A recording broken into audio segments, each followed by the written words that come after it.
Hey, what's going on, guys? I'm Dr. Boyce Watkins from the Black Business School, and I wanted to address a question that was sent to me by one of my students in the Black Business School, a brother named Troy Moulton. And Troy was asking me about debt and all the different debt philosophies that you hear from different financial experts, and he wanted me to kind of reconcile some of that. So just so you guys know, I want to give you a forewarning. I'm waiting on my food to get here. So I may actually have to get up for a second and go get my room service. But anyway, here's what he wrote.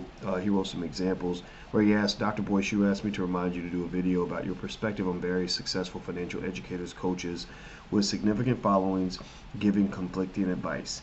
It seems to me that on some topics there's a right or wrong way to build wealth, and on other topics there's a difference between more efficient or less efficient strategies, and yet on other topics the approach to wealth is based more on a personal preference, personality type. Okay, so you give some examples. That's a heavy question, Troy. There's a lot in there, but what I'll do is you give a lot of examples from Dave Ramsey, Robert Kiyosaki, Jay Morrison, Ty Lopez, etc. And he talks about debt. Dave Ramsey says debt is bad, credit cards are stupid. Robert Kiyosaki says there's good debt and bad debt. Learn to use good debt to buy assets. Jay Morrison says credit is king, use it to buy assets. Ty Lopez says credit is useful when used properly. And I'd say I would agree with the last three. I think that when Dave Ramsey says debt is bad, what he's talking about is consumer debt. He's talking about bad debt, right? So it's like somebody saying drugs are bad. Well, they're probably talking about crack and heroin and PCP. They're not talking about, drugs that make people feel better and, help you, overcome the flu and stuff like that. So debt is the same way. Debt is very powerful, but it's not always good. It's not always bad. It's just powerful. That's it. So he talks about mutual funds. Robert Kiyosaki says don't get mutual funds. They are horrible investment vehicles designed for financially average people. The fees are outrageous. The mutual fund investor puts up 100% of the money, takes 100% of the risk, and earns only 20% of the gains. If there are gains, the mutual fund companies take 80% of the profits via fees and expenses. Yeah, but there are also no-load mutual funds and exchange-traded funds, which get rid of most of those fees. And so you can get a mutual fund that tracks a specific sector of the economy that you'd like to track, and you can actually get instant diversification, which actually if you take my stock market class or my master class, you know that diversification is the key to investing. It's one of the most important things you can do. So mutual funds give you instant diversification. Tony Robbins says 96% of mutual funds fail to beat the market. Don't do mutual funds. I do not think that. I think, yeah. I mean, when you talk about load, what they call load versus no load mutual funds, there's a lot of evidence to say that it doesn't make sense to pay big fees to be in a mutual fund. But the industry's big. It's a multi-trillion-dollar industry. I don't know exactly the total value of assets that are in there, but they're not in there because the people are stupid.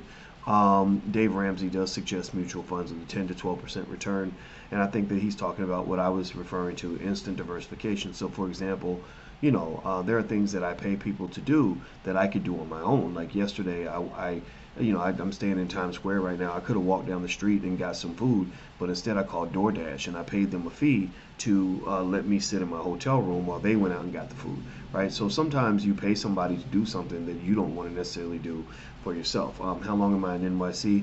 I'm in New York just for one more day. This is more of a personal trip. I did a little business, but I tried to minimize the business because it's Dr. Alicia's birthday, so I wanted to be a good black man and do right by her. So that's why I'm here. So for you guys that are here on Instagram, good to see you guys. Life insurance. Dave Ramsey says life insurance is unnecessary if you have investments. Do I agree with that?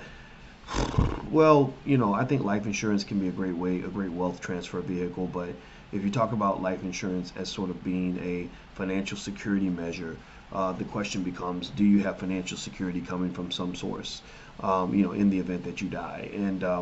And so, he's right that investments can cover up for life insurance, but I also think life insurance can be an easy way to kind of have a financial cushion, especially if you haven't had time to build up those investments. You can get a policy tomorrow, start paying on it, and if you die tomorrow, the day after tomorrow, then you're going to be covered. So I don't think life insurance is totally unnecessary, but I do think it's more necessary for those who have children or those who need need their money at the end of the day. Let's see here. Let's see. So Dave suggests 15 to 20-year term life insurance. Yeah, I like term life insurance. He recommends Xander Insurance. I actually use a URL, theblackinsurancenetwork.com, theblackinsurancenetwork.com.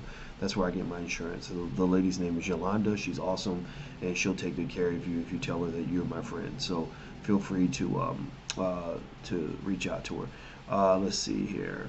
Okay, so I hope that this helps answer the question. A lot of financial advisors give different kinds of advice, but I think the greatest advice anybody can give you straight out, without question, is that you want to learn the three pillars of wealth, which is stock and bond investing, real estate, and entrepreneurship. Entrepreneurship is a way you accelerate your income growth. Real estate gives you access to an asset that doesn't tend to drop in value. And the stock market is actually the primary method through which wealthy people have increased their wealth. So make sure your children are trained on those areas. In fact, last night in the master class, that was what we covered, is how to turn your child into a millionaire. The Black Insurance website is theblackinsurancenetwork.com, theblackinsurancenetwork.com. The thing is, I was showing my students last night that it's not that hard to make your child into a millionaire because you've got time. Time is the number one factor in wealth building. But if you try to build wealth in a day or a week or a couple months, it's very difficult. But if you want to do it over a 30-year period, it's actually quite easy. So think about building wealth like traveling from New York to Los Angeles. If you have to get there in 5 hours, then you need a plane ticket. You have to hurry up. There's something. It's tough to do that. You only have a couple of options. But if you have 5 years to get there, then you could walk. You could probably crawl and get from LA to New York. If you are given enough time to do that. So just keep that in mind. Make sure you invest. You need an investment vehicle. If you don't have one, I suggest you look into it. Also, our masterclass meets every Tuesday night at 8 p.m. So feel free to go check it out. It's drboycemasterclass.com. That's drboycemasterclass.com. I'm out of here, guys. I'm about to go because I got to get ready because I got food coming. So I'll see you guys later. Take care. Have a good day. Peace.